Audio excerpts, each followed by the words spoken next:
Bonjour et bienvenue. Aujourd'hui on va parler stylo numérique avec le Neo Smart Pen version numéro 2. Ce stylo est un concurrent direct du Livescribe, dont je vais laisser un lien sur le site. Il vient avec le stylo par lui-même, le capuchon qui protège la pointe. Le principe est basé sur la présence d'une cartouche d'encre de type parfaitement standard, puisqu'on peut la retirer et l'acheter dans le commerce à un prix modeste. Et ici, vous avez le capteur qui est en fait une caméra vidéo. Pour que celui-ci puisse fonctionner, il faut des blocs de papier qui sont vendus par l'éditeur, du papier qui possède un quadrillage, là on ne le verra pas vraiment à l'écran, mais un micro quadrillage qui permet au stylo de se repérer sur la page. Pour fonctionner, il a besoin d'une application et il a besoin d'être appairé à un iPad ou un iPhone. Une fois qu'il est appairé, il stockera en mémoire si l'appareil iOS n'est pas disponible et il le transférera dès que la connexion sera refaite. Par rapport au Livescribe, il est beaucoup moins gros et le fait que son corps soit triangulaire, d'une part, l'empêche de rouler sur la table. Je vous mets à côté le Livescribe qui est donc le même principe, hein. Il y a également une caméra à l'intérieur. Il s'allume, sa pointe est rétractable, mais vous voyez qu'il y a quand même une grosse différence de taille. Et du coup, le Smart Pen a une prise en main beaucoup plus agréable. Alors bien sûr, la première chose à faire, c'est de l'appareiller avec un appareil iOS. Donc on va ouvrir l'application. Il possède un bouton d'allumage qui permettra de l'appairer et de l'allumer. Et à l'extrémité, le port micro USB pour le charger. Donc je vais appuyer sur enregistrer le stylet. Il me suffit de presser sur le bouton. Et donc là, il est passé en mode appairage. Je le place près de l'iPad.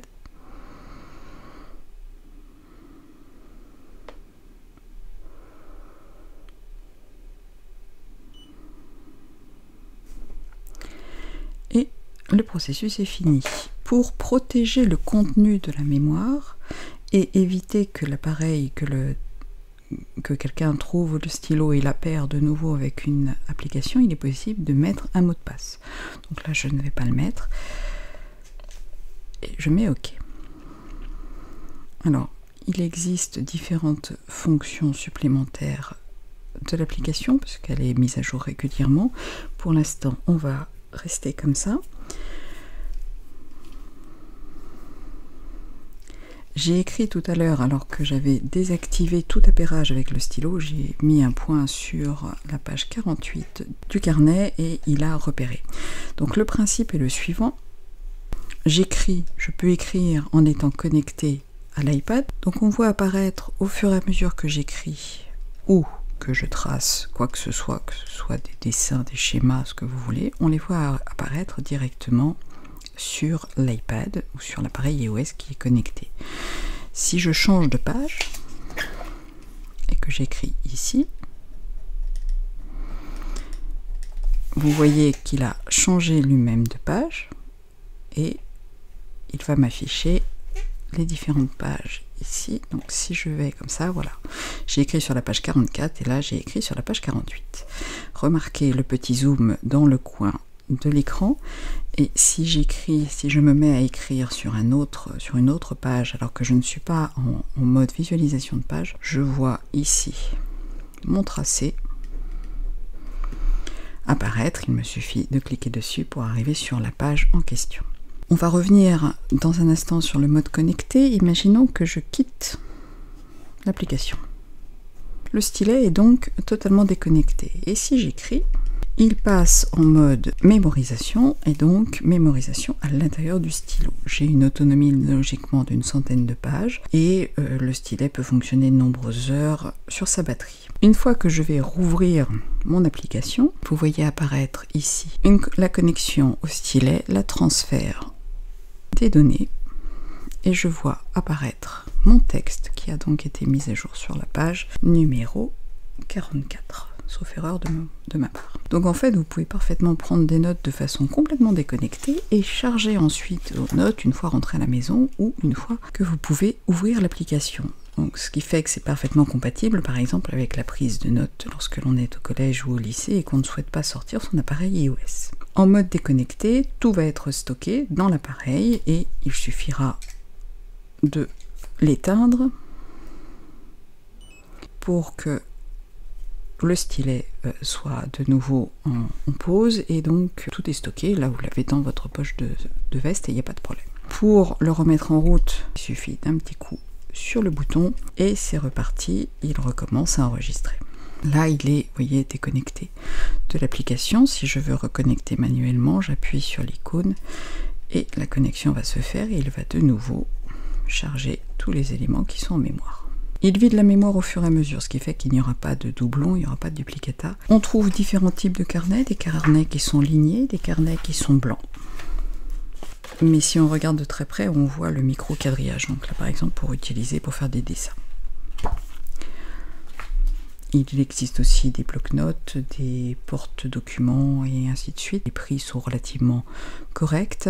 Le fait que le stylo utilise des mines totalement standards est une bonne chose parce qu'elle se trouve sur Amazon ou n'importe où. On peut en avoir une dizaine pour 5 ou 6 euros. Il n'y a pas d'application pour Mac, il n'y a qu'une application pour iOS. Alors on va se pencher un petit peu sur l'application iOS. Quand on est dans ce mode-là, c'est-à-dire le mode connecté, en tapotant sur l'écran, on va pouvoir faire apparaître la palette de couleurs et changer donc virtuellement, c'est-à-dire uniquement pour la partie qui est... Là je vais me mettre à écrire en vert.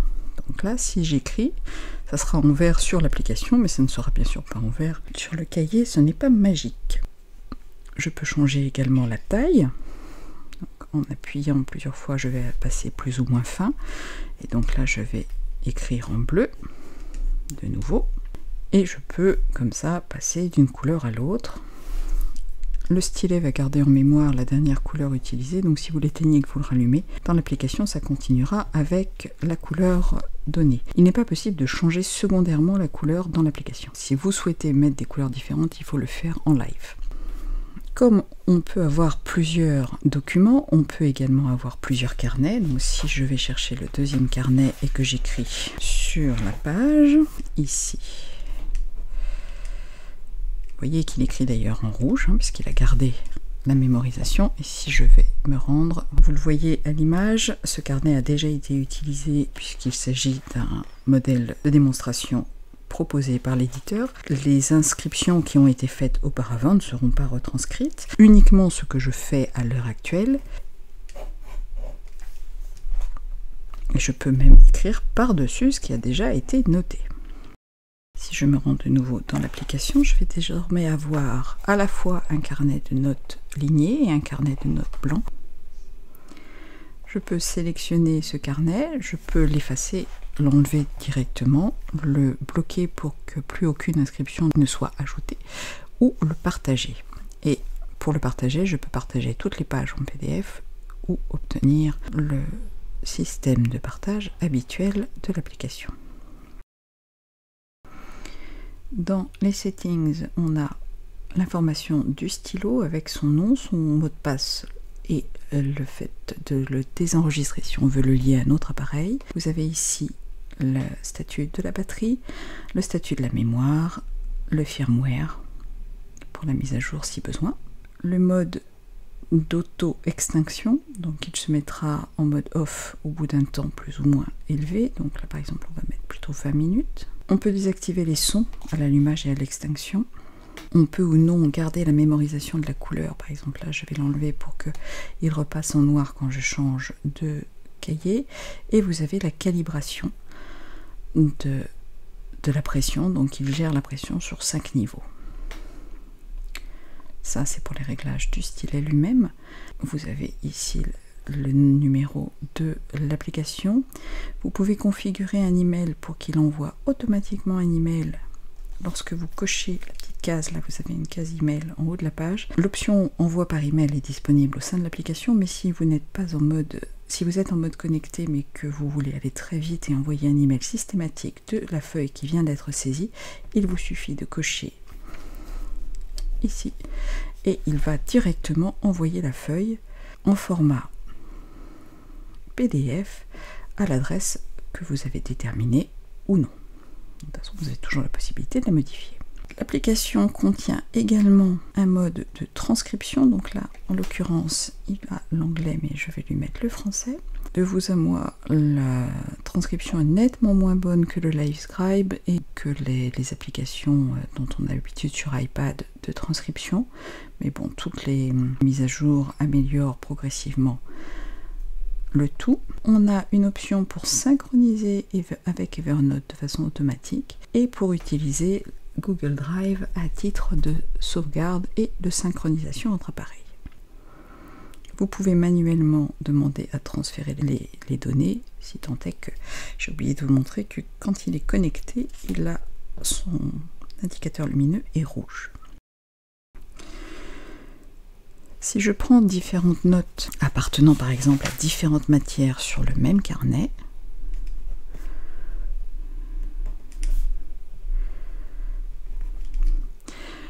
je peux réorganiser mes pages comme je le souhaite. Donc là j'ai deux pages. Imaginons que celle-ci appartienne à une matière et que l'autre appartienne à une autre matière.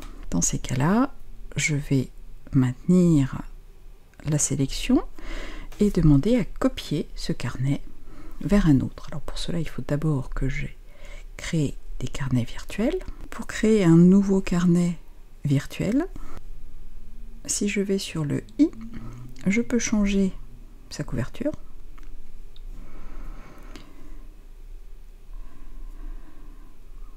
Avec des choses plus ou moins jolies. Il m'affichera le nombre de pages contenues, les tags éventuels et les messages enregistrés. Donc ça, on va y revenir dans une seconde.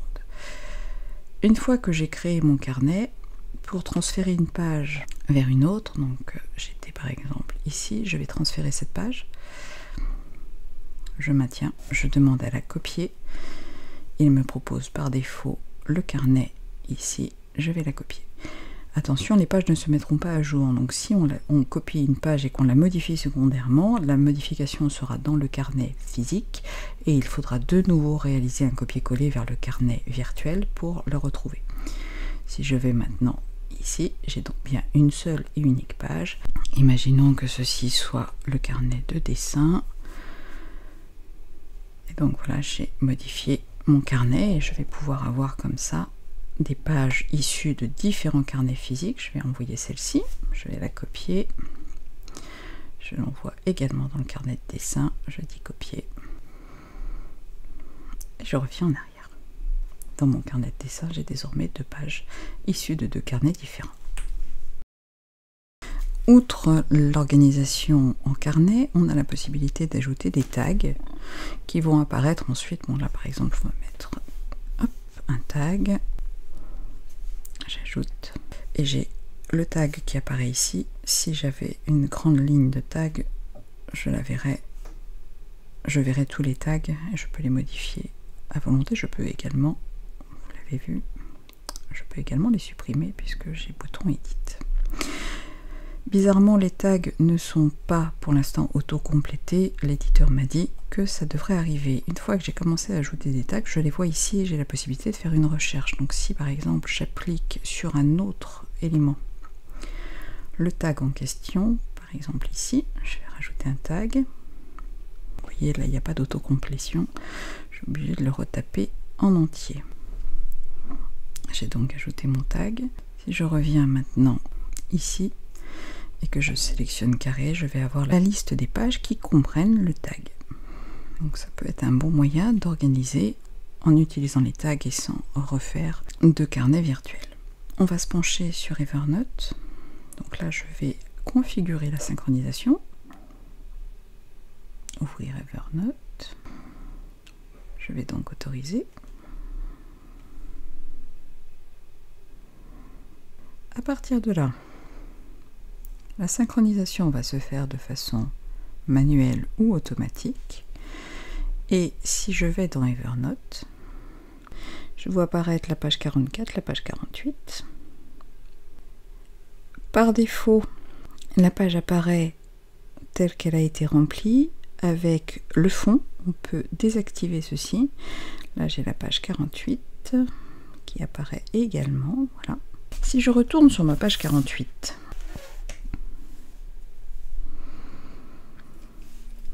changer de couleur, mettre en vert, on va se mettre en noir même, voilà.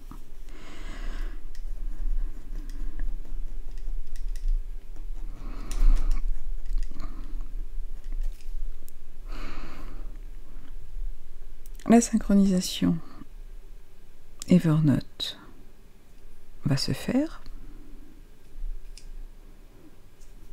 Et si je reviens dans ici Evernote, donc vous voyez que les pages de dessin viennent d'arriver sur le site d'Evernote, donc elles sont accessibles. Et si je retourne sur ma page 48,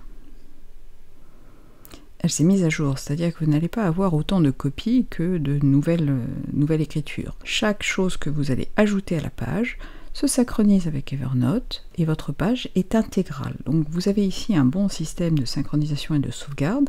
Vous avez bien sûr pas la possibilité de modifier sur Evernote, mais vous avez ici une image que vous pouvez taguer ou faire ce que vous voulez, l'envoyer et utiliser bien sûr la reconnaissance d'écriture et l'OCR d'Evernote pour chercher dans vos notes. Donc en fait, l'organisation peut se faire intégralement dans Evernote et les mises à jour seront automatiques. Si je continue à écrire et que je reviens dans l'application, donc ici j'ai un menu. Ce menu me permet de traduire l'écriture, d'ajouter un tag, d'ajouter un enregistrement vocal, de visualiser en mode replay, de visualiser mon écriture sur la page. Donc je vais voir apparaître en temps réel ce que j'ai écrit. Je peux bien sûr me déplacer pour aller plus ou moins vite. Je peux même accélérer l'écriture.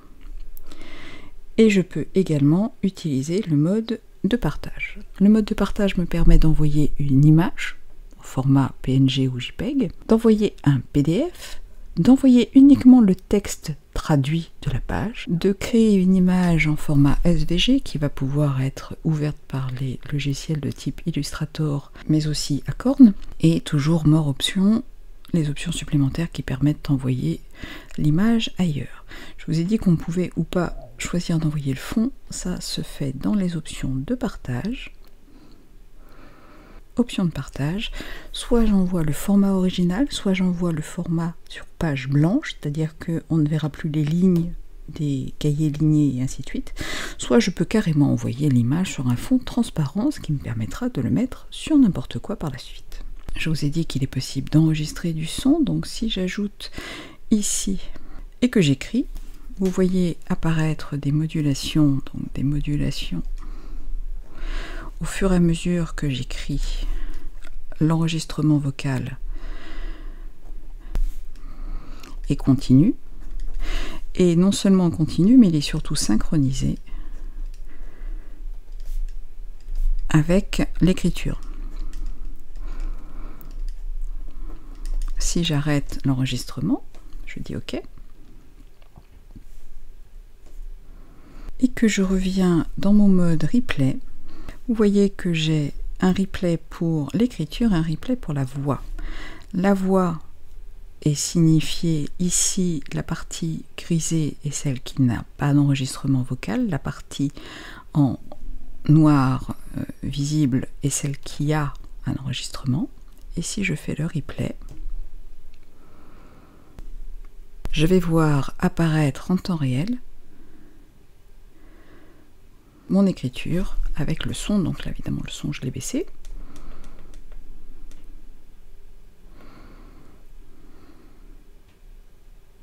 Le son est... je ne peux pas enregistrer le son puisque l'iPad est connecté au Mac.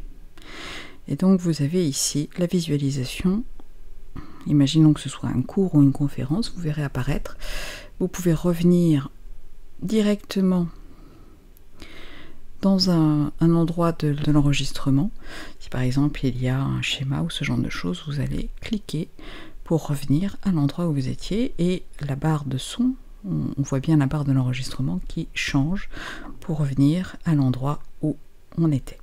Lorsque l'on partage, on n'enverra que le PDF et non pas le PDF plus le son enregistré, donc il n'y aura pas les deux. Lorsque l'on copie une page qui comprend un enregistrement vocal, on le retrouve et il reste disponible sur le nouveau carnet. L'application dispose d'un mode calendrier qui permettra de passer d'une journée à l'autre pour voir les différents enregistrements. Il est possible ici de voir tout ce qui a été réalisé à un jour et à un endroit donné, ce qui est pas mal. Et on va faire un essai ici, par exemple, de transcription. La transcription, je vous l'ai dit, n'est pas extraordinaire. Bien sûr, elle dépend de votre écriture, mais enfin bon, là vous voyez, j'ai quand même une ou deux phrases qui sont pas mal. Il n'est pas possible de la changer.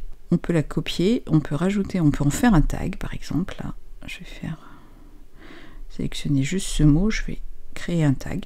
Il m'a ajouté le tag. Toujours est-il que je peux aussi changer la langue à la volée, mais je n'ai pas de possibilité de corriger ce qui est écrit. Je vais par contre pouvoir l'envoyer dans les options de partage.